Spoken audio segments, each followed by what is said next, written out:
कल हमने जो वीडियो डाला था बेसिक नॉलेज ऑफ साइंस, आज उसी के आगे हम फिजिक्स के बारे में पहला चैप्टर मेजरमेंट या मापन,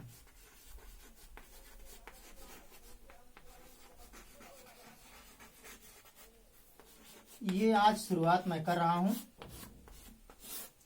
आज मापन के प्राचीन इतिहास से लेकर के आज तक कैसे मापन की व्यवस्था हुई उसी के बारे में हम आपको बताएंगे।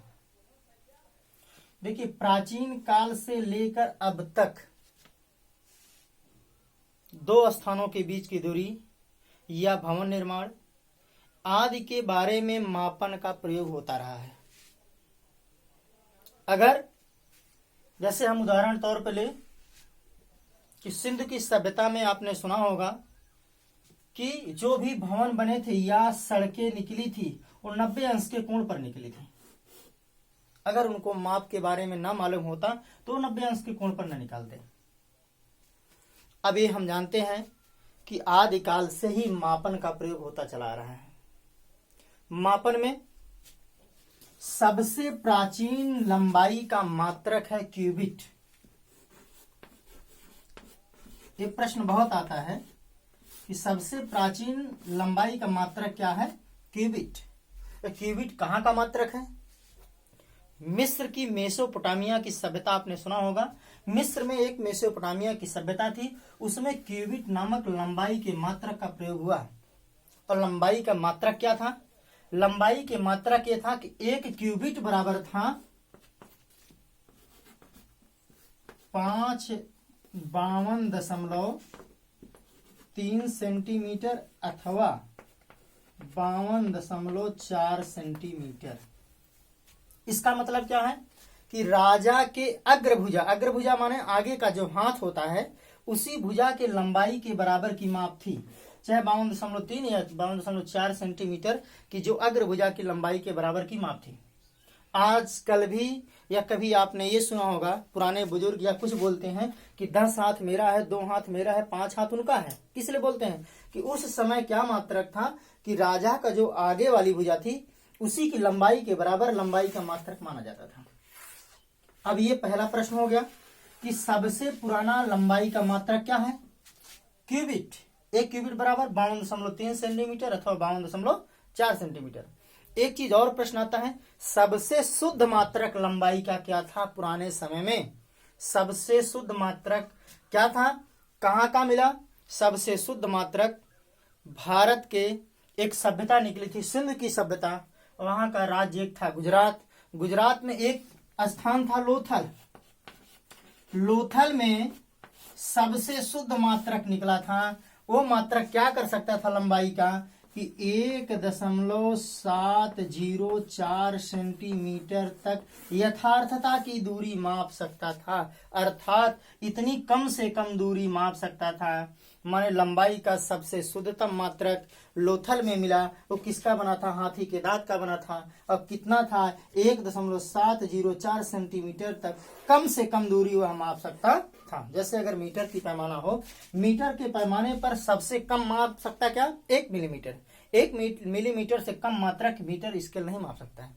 उसी प्रकार ये जो हाथी के दांत का पैमाना बना था वह कम से कम 1.704 सेंटीमीटर माप सकता है।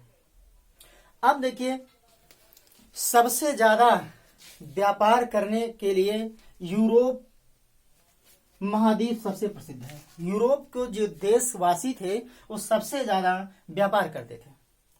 जब वो व्यापार करते थे, एक देश से दूसरे देश में जब व्यापार करने जाते थे, उनमें व्यापार में अव्यवस्था फैली। कैसे फैली? क्योंकि एक देश से दूसरे देश में जाने के कारण उनके यहाँ का माप तौल का बाट और अपने यहाँ के माप तौल के बाट में अंतर पाया जाता था। जब बाट माप तौल में अंतर पाया जाता था तो वो लोग व्यापार में कभी घाटा भी हो सकता था, कभी फायदा होता था। इसलिए उन्होंने क्या किया कि सबसे पहले उन्होंने सोचा कि पूरे वर्ल्ड में, पूरे विश्व में एक ही माप तौल हो। तो 17 यूरोपीय देश, यूरोप के 17 देश मिल करके 20 मई 1875 ईस्वी में फ्रांस में एक सेवर्स नामक स्थान पर बैठक की। 17 यूरोपीय देश 20 मई 1875 ईस्वी को फ्रांस में बैठक किए। बैठक करने के बाद यह निर्णय उन्होंने लिया कि 3 माप, एक लंबाई का मात्रक मीटर, द्रव्यमान का मात्रक किलोग्राम और समय के मात्रक सेकंड को अपने ही देश में 17 देश में लागू किया। फिर से देखिए इतिहास इसका। 20 मई 1875 ईस्वी को 17 यूरोपीय देश फ्रांस की राजधानी या फ्रांस में एक शहर है सेवर्स नामक स्थान पर बैठक किया। उन्होंने बैठक करने के बाद एक मीटर समझौता किया। मीटर समझौते में क्या किया कि लंबाई का मात्रक मीटर, द्रव्यमान का मात्रक किलोग्राम और समय के मात्रक सेकंड को माना। इसके बाद इन्होंने कहा कि इतना मात्रक अपने यहां से लेकर जहां हम व्यापार करने जा रहे हैं वहां चलेगा, लेकिन हर जगह है। आज भी अभी भी आप देखा होगा गांव या आसपास पड़ोस क्या करते हैं, अगर कभी भी ऐसा दिक्कत होती है, हमारे पास खाने का सामान कुछ नहीं है, जैसे हमारे पास गेहूं नहीं है तो दूसरे के यहाँ अगर चावल है, क्या करते हैं, चावल देकर गेहूं ले चले जाते हैं। लेकिन उनको नहीं पता है गेहूं की कीमत 20 रुपए है, चावल की कीमत 28 रुपए है, उसको बराबर लोग कर देते हैं। लेकिन अब यही से जब से सभ्यता की शुरुआत हुई, धीरे धीरे लोग आदान प्रदान के बाद क्या किया, अपने यहाँ अपना माप तौल अलग बनाया। अब जब 17 यूरोपीय देश बनाए, जहां जहां व्यापार करने चलेगा वहां मीटर, किलोग्राम और सेकंड माने लंबाई का मात्रक मीटर, द्रव्यमान का किलोग्राम, समय का सेकंड मात्रक बना दिया। अब इसके पहले भी 3 मापन की प्रणालियां प्रचलित थी। पहला क्या था? पहला ये मात्रक था। 3 जो प्रणालियां प्रचलित थी, पहली प्रणाली थी माने मापन की प्रणालियां।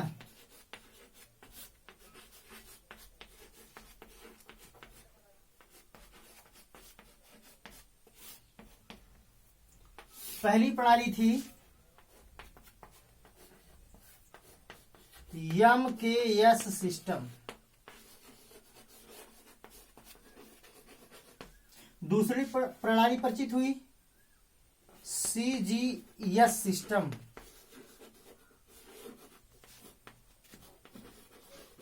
तीसरी प्रणाली परिचित हुई FPS सिस्टम। ये प्रणाली अलग अलग जगह पर ये प्रचलित पाई गई। जब अलग अलग प्रचलित पाई गई, सबसे ज्यादा MKS, उसके बाद CGS, फिर इसके बाद FPS थोड़ा सा ज्यादा प्रचलित थी क्योंकि इंग्लैंड की ये प्रणाली है। इंग्लैंड वाले अक्सर हर देश पर व्यापार करने और राज्य करने के लिए आया करते थे। तो MKS प्रणाली क्या है, CGS क्या है, FPS क्या है, इन सब के बारे में विस्तृत नॉलेज कल हम आपको अगली वीडियो में बताएंगे।